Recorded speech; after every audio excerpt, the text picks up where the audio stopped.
कुरुवंश की उत्पत्ति पुराणों के अनुसार ब्रह्मा जी से अत्रि, अत्रि से चंद्रमा, चंद्रमा से बुध और बुध से इलानंदन पुरूरवा का जन्म हुआ। पुरूरवा से आयु, आयु से राजा नहुष और नहुष से ययाति उत्पन्न हुए। ययाति से पुरु हुए। पुरु के वंश में भरत और भरत के कुल में राजा कुरु हुए। कुरु के वंश में शांतनु का जन्म हुआ। शांतनु से गंगानंदन भीष्म उत्पन्न हुए।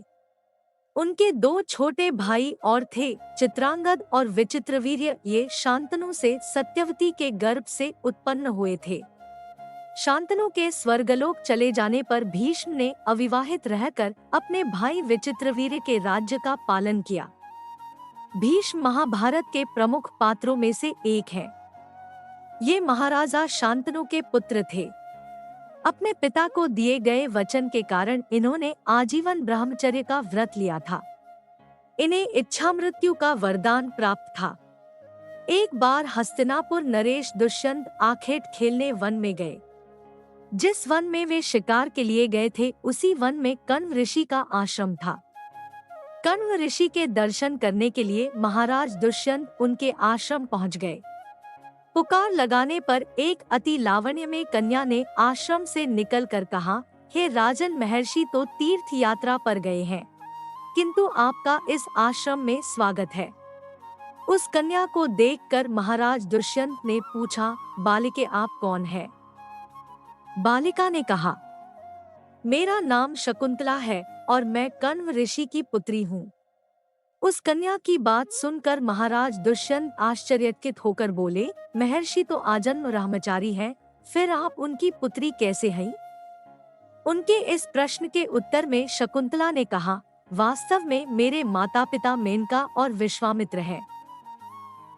मेरी माता ने मेरे जन्म होते ही मुझे वन में छोड़ दिया था, जहाँ पर शकुंत नामक पक्षी ने मेरी रक्षा की, इसीलिए मेरा नाम शकुंतला पड़ा। उसके बाद कण्व ऋषि की दृष्टि मुझ पर पड़ी और वे मुझे अपने आश्रम में ले आए। उन्होंने ही मेरा भरण पोषण किया। जन्म देने वाला, पोषण करने वाला तथा अन्न देने वाला, ये तीनों ही पिता कहे जाते हैं। इस प्रकार कण्व ऋषि मेरे पिता हुए। शकुंतला के वचनों को सुनकर महाराज दुष्यंत ने कहा, शकुंतले, तुम क्षत्रिय कन्या हो, यदि तुम्हें किसी प्रकार की आपत्ति न हो तो मैं तुमसे विवाह करना चाहता हूँ। शकुंतला भी महाराज दुष्यंत पर मोहित हो चुकी थी, अतः उसने अपनी स्वीकृति प्रदान कर दी। दोनों ने गंधर्व विवाह कर लिया। कुछ काल महाराज दुष्यंत ने शकुंतला के साथ विहार करते हुए वन में ही व्यतीत किया। फिर एक दिन वे शकुंतला से बोले, प्रियतमे, मुझे अब अपना राजकार्य देखने के लिए हस्तिनापुर प्रस्थान करना होगा। महर्षि कण्व के तीर्थ यात्रा से लौट आने पर मैं तुम्हें यहाँ से विदा कराकर अपने राजभवन में ले जाऊंगा। इतना कहकर महाराज ने शकुंतला को अपने प्रेम के प्रतीक के रूप में अपनी स्वर्ण मुद्रिका दी और हस्तिनापुर चले गए। एक दिन उसके आश्रम में दुर्वासा ऋषि पधारे। महाराज दुष्यंत के विरह में लीन होने के कारण शकुंतला को उनके आगमन का ज्ञान भी नहीं हुआ और उसने दुर्वासा ऋषि का यथोचित स्वागत सत्कार नहीं किया। दुर्वासा ऋषि ने इसे अपना अपमान समझा और क्रोधित होकर बोले, बालिके, मैं तुझे शाप देता हूँ कि जिस किसी के ध्यान में लीन होकर तूने मेरा निरादर किया है, वह तुझे भूल जाएगा। दुर्वासा ऋषि के शाप को सुनकर शकुंतला का ध्यान टूटा और वह उनके चरणों में गिरकर क्षमा प्रार्थना करने लगी। शकुंतला के क्षमा प्रार्थना से द्रवित होकर दुर्वासा ऋषि ने कहा, अच्छा, यदि तेरे पास उसका कोई प्रेम चिन्ह होगा तो उस चिन्ह को देख उसे तेरी स्मृति हो आएगी। महाराज दुष्यंत से विवाह से शकुंतला गर्भवती हो गई थी। कुछ काल पश्चात कण्व ऋषि तीर्थ यात्रा से लौटे, तब शकुंतला ने उन्हें महाराज दुष्यंत के साथ अपने गंधर्व विवाह के विषय में बताया। इस पर महर्षि कण्व ने कहा, पुत्री, विवाहित कन्या का पिता के घर में रहना उचित नहीं है। अब तेरे पति का घर ही तेरा घर है।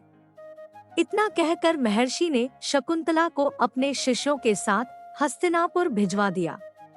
मार्ग में एक सरोवर में आचमन करते समय महाराज दुष्यंत की दी हुई शकुंतला की अंगूठी, जो कि प्रेम चिन्ह थी, सरोवर में ही गिर गई। उस अंगूठी को एक मछली निगल गई। महाराज दुष्यंत के पास पहुंचकर कण्व ऋषि के शिष्यों ने शकुंतला को उनके सामने खड़ी करके कहा, महाराज, शकुंतला आपकी पत्नी है, आप इसे स्वीकार करें।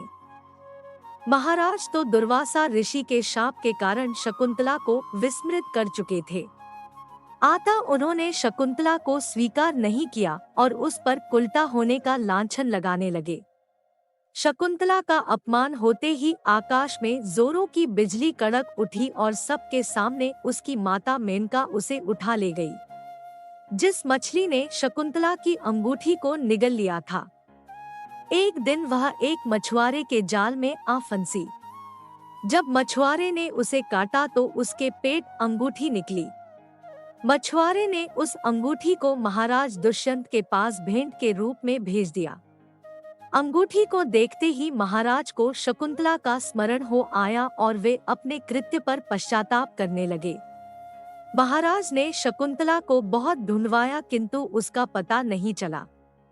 कुछ दिनों के बाद देवराज इंद्र के निमंत्रण पाकर देवासुर संग्राम में उनकी सहायता करने के लिए महाराज दुष्यंत इंद्र की नगरी अमरावती गए।